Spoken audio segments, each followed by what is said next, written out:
Assalamualaikum warahmatullahi wabarakatuh. Bismillah walhamdulillah wal khairu wa syarru bi masyiatillah amma ba'd. Allahumma shalli ala sayyidina Muhammad wa ala ali sayyidina Muhammad. Baik, apa kabar anak-anakku semuanya? Semoga semua dalam keadaan sehat walafiat. Hari ini kita akan melanjutkan materi kita tentang pendidikan agama Islam, yaitu tentang kisah Nabi Muhammad SAW. Namun, sebelum kita mulai, mari sama-sama kita awali pembelajaran kita dengan membaca lafaz basmalah. Bismillahirrahmanirrahim. Baik, kali ini kita akan lanjutkan materi tentang kisah Nabi Muhammad SAW. Adapun indikator pencapaiannya, yaitu yang pertama, menjelaskan kisah Nabi Muhammad SAW sejak menjadi Rasul sampai peristiwa Isra Mi'raj. Yang kedua, menyebutkan sikap jujur dan peduli pada diri Muhammad SAW. Yang ketiga, menceritakan sikap jujur dan peduli pada diri Nabi Muhammad SAW dan meneladani sikap jujur dan peduli pada diri Rasulullah SAW. Rasulullah SAW berdakwah terbagi menjadi dua, dakwah secara sembunyi-sembunyi yaitu sirri, yang kedua dakwah secara terang-terangan. Bagaimana Rasulullah SAW dakwah secara sembunyi atau sirriyah? Rasulullah SAW mulai menyebarkan agama Islam secara rahasia setelah menerima wahyu dari Allah Subhanahu wa taala, yaitu wahyu yang kedua surat Al-Mudaththir ayat 1-7. Dakwah ini dilakukan secara rahasia dengan maksud agar orang kafir Quraisy tidak begitu terkejut.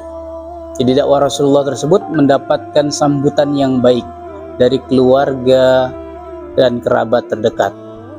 Orang-orang yang mula-mula masuk agama Islam dikenal dengan sebutan as-sabiqunal awwalun. Dari dakwah rahasia ini yang menyatakan keislamannya adalah Abu Bakar As-Siddiq, Ali bin Abi Thalib, dan Zaid bin Harithah. Setelah Abu Bakar masuk Islam, dengan keramahan Abu Bakar, akhirnya 8 orang menyatakan masuk Islam. Siapakah ke-8 sahabat beliau itu? Yang pertama Utsman bin Affan, yang kedua Zubair bin Awam, yang ketiga Abdurrahman bin Auf, yang keempat Sa'ad bin Abi Waqqas, yang kelima Talha bin Ubaidillah, yang keenam Salmah bin Abdul Asad, yang ketujuh Abu Ubaidah, dan yang kedelapan Abdullah bin Mas'ud. Inilah ke-8 sahabat beliau yang masuk Islam setelah Sayyidina Abu Bakar Siddiq. Kemudian yang kedua, dakwah Nabi secara terang-terangan. Rasulullah SAW berdakwah tidak secara rahasia lagi, melainkan dilakukan dengan terang-terangan. Ini berdasarkan firman Allah Subhanahu wa taala di dalam surat Al-Hijr ayat 94. A'udzu billahi minasyaitonir rajim. Bismillahirrahmanirrahim. Fasda' bima tu'mar wa a'rid 'anil musyrikin. Maka sampaikanlah olehmu secara terang-terangan segala apa yang diperintahkan kepadamu dan berpalinglah dari orang-orang musyrik. Nah, suatu ketika Rasulullah SAW sedang berada di dalam masjid. Lalu Abu Jahal mendatanginya. Ketika Rasulullah SAW sedang sholat, Abu Jahal bermaksud hendak menginjak leher beliau. Tetapi tiba-tiba orang terkejut melihat Abu Jahal mundur ke belakang terpelanting dan bertahan dengan tangannya. Nah, mereka bertanya, "Hai Abu Hakam," Abu Jahal maksudnya ini, "apa yang terjadi?" Dia menjawab, "Sesungguhnya antara aku dan dia terdapat parit dari api dan suatu makhluk yang menakutkan serta bersayap." Kemudian Rasulullah bersabda, "Seandainya dia mendekat kepadaku, pasti akan disambar oleh malaikat dan menjadi terpotong-potong." Hadis riwayat Muslim. Begitulah permusuhan yang dilancarkan kepada Nabi Muhammad SAW, padahal beliau memiliki kepribadian yang istimewa, seperti berwibawa, disegani. Selain menghina dan mencemooh dakwah Rasulullah, orang kafir Quraisy ini tidak segan-segan ya untuk menyiksa orang yang masuk Islam, seperti yang dialami oleh Bilal bin Rabah dan Ammar bin Yasir sekeluarga. Kemudian peristiwa Isra dan Mi'raj. Maha suci Allah Subhanahu wa Ta'ala yang mengatur segala sesuatu sesuai kehendaknya. Isra Mi'raj termasuk salah satu kekuasaan dan kehendak Allah Subhanahu wa Ta'ala.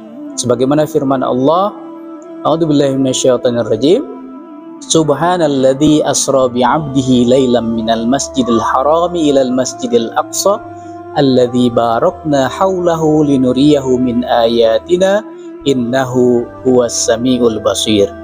Maha suci Allah yang telah menjalankan hambanya pada suatu malam dari Masjidil Haram ke Masjidil Aqsa yang telah kami berkahi sekelilingnya agar kami perlihatkan kepadanya sebagian dari tanda-tanda kebesaran kami.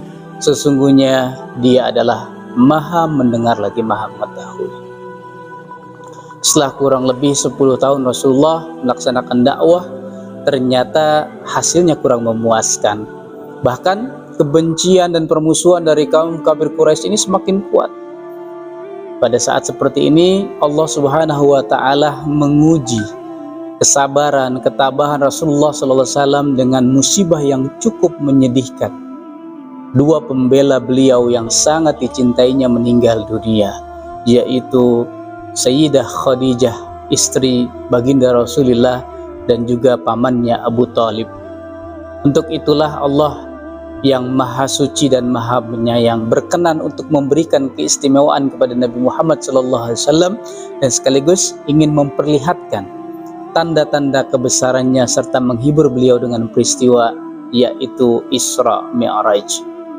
Isra Mi'raj ini terjadi pada tanggal 27 Rajab tahun ke-11 dari kerasulan Nabi Muhammad SAW dan merupakan gemblengan batin dalam menegakkan agama Islam di muka bumi ini. Nah, peristiwa Isra Mi'raj ini bagi orang muslim tentunya akan menambahkan keimanan. Sedangkan bagi orang-orang kafir ini dijadikan alasan untuk menuduh Nabi Muhammad SAW dengan tuduhan yang menyakitkan. Ketika Mi'raj, itulah Rasulullah SAW mendapatkan perintah kewajiban untuk melaksanakan sholat 5 waktu. Inilah gambarannya peristiwa Isra Mi'raj yang terjadi ya dari Masjidil Haram ke Masjidil Aqsa, kemudian dinaikkan oleh Allah ke Sidratul Muntaha dari langit pertama sampai langit ke-7. Kemudian apa sih keteladanan Nabi Muhammad SAW? Yang pertama, beliau amanah, dapat dipercaya. Nah, dapat dipercaya artinya semua sikap, perilaku, tutur katanya dapat dipercaya tanpa keraguan. Sejak kecil, Nabi Muhammad SAW telah memiliki sifat-sifat dan kelakuan terpuji. Beliau tidak pernah mencuri, tidak pernah berbohong, sombong, iri hati, dan tidak pula dengki kepada siapapun. Apabila Nabi Muhammad SAW berjanji, pasti beliau selalu menepatinya. Wa idza wa'ada fala akhlafa.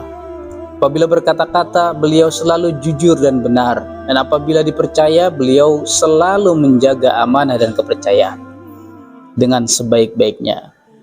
Dengan keluruhan budi dan kemuliaan akhlaknya Nabi Muhammad SAW, maka beliau mendapatkan gelar Al-Amin, yang dapat dipercaya. Ketika pemugaran bangunan Ka'bah, semua orang saling mencurigai dan merasa paling pantas serta paling berhak untuk meletakkan Hajar Aswad ke tempat semula pada dinding Ka'bah. Di kalangan mereka ada keyakinan bahwa siapa yang dapat mengembalikan Hajar Aswad ke tempat semula, maka akan dianggap sebagai orang yang paling mulia. Nah, oleh karena itu, tugas itu menjadi rebutan para pemimpin suku Quraisy. Pemimpin kaum Quraisy pada saat itu sepakat memberikan kepercayaan kepada Nabi Muhammad SAW untuk menyelesaikan masalah tersebut. Nah, kepercayaan yang diberikan ini tidak disia-siakan. Nabi Muhammad menempuh cara yang bijak dan tepat.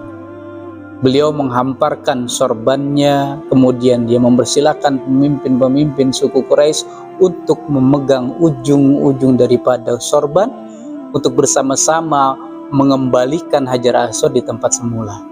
Dengan cara itulah kepala suku Quraisy merasa senang sekali dan menerima saran dan ajakan Nabi Muhammad SAW. Oleh karenanya Nabi Muhammad mendapatkan kehormatan dan pujian dari semua kepala suku Quraisy di Mekah. Nabi Muhammad SAW menjadi tumpuan kepercayaan orang banyak. Kemudian keteladanan yang kedua, beliau memiliki sifat siddiq, jujur atau benar. Jujur artinya lurus hati, perkataannya sesuai dengan apa yang diperbuatnya. Pribadi Nabi Muhammad SAW terkenal sebagai orang yang jujur.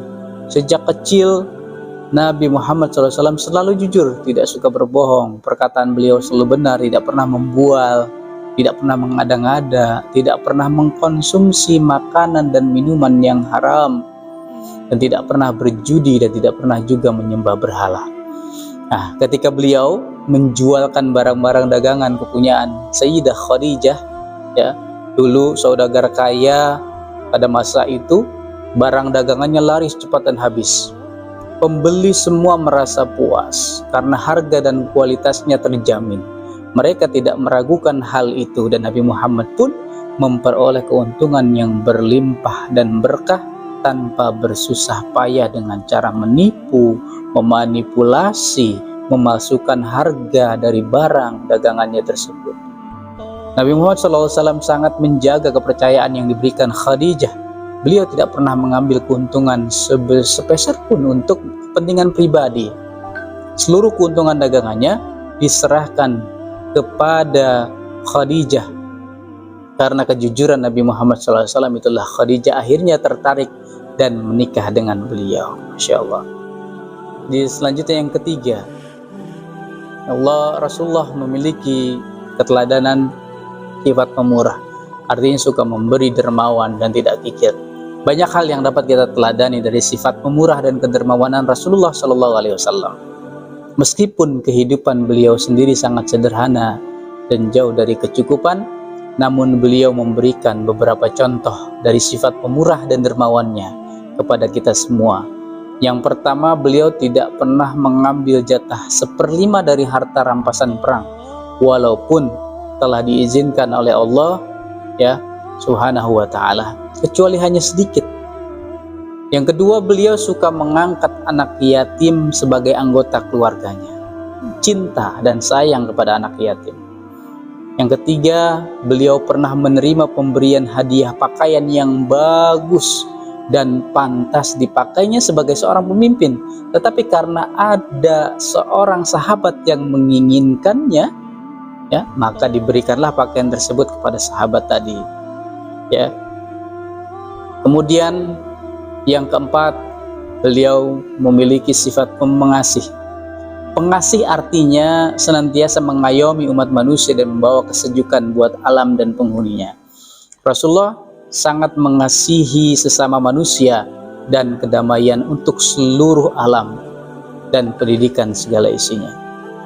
Hal ini dapat dilihat dari tujuan dan risalah beliau yang bersifat umum bagi siapa saja. Allah Subhanahu wa taala berfirman, "Wa ma arsalnaka illa rahmatan lil alamin."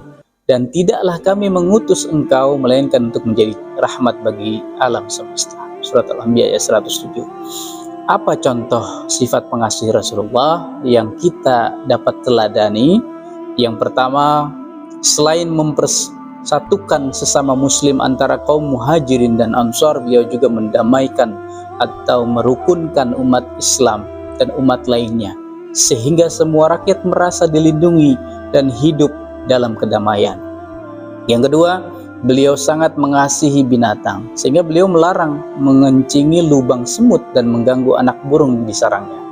Dan yang ketiga, beliau memaafkan dan membebaskan semua orang kafir Quraisy saat Fathu Mekah yang dahulunya menghina, mencaci, dan bahkan ingin membunuh Rasulullah SAW.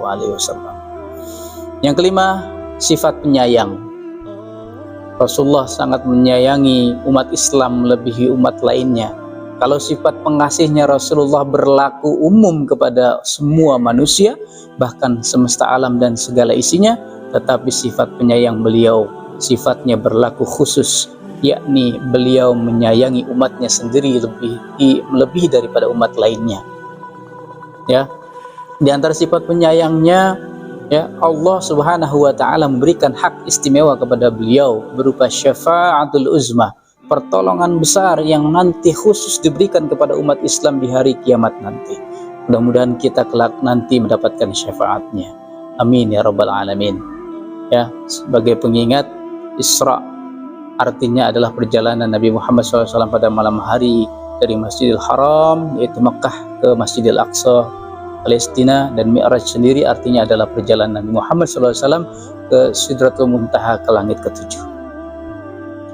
Mudah-mudahan kisah singkat daripada perjalanan Nabi Muhammad SAW dari dakwahnya secara sembunyi-sembunyi sampai terang-terangan dapat berikan manfaat. Mari sama-sama kita tutup pembelajaran kita dengan membaca lafaz hamdalah.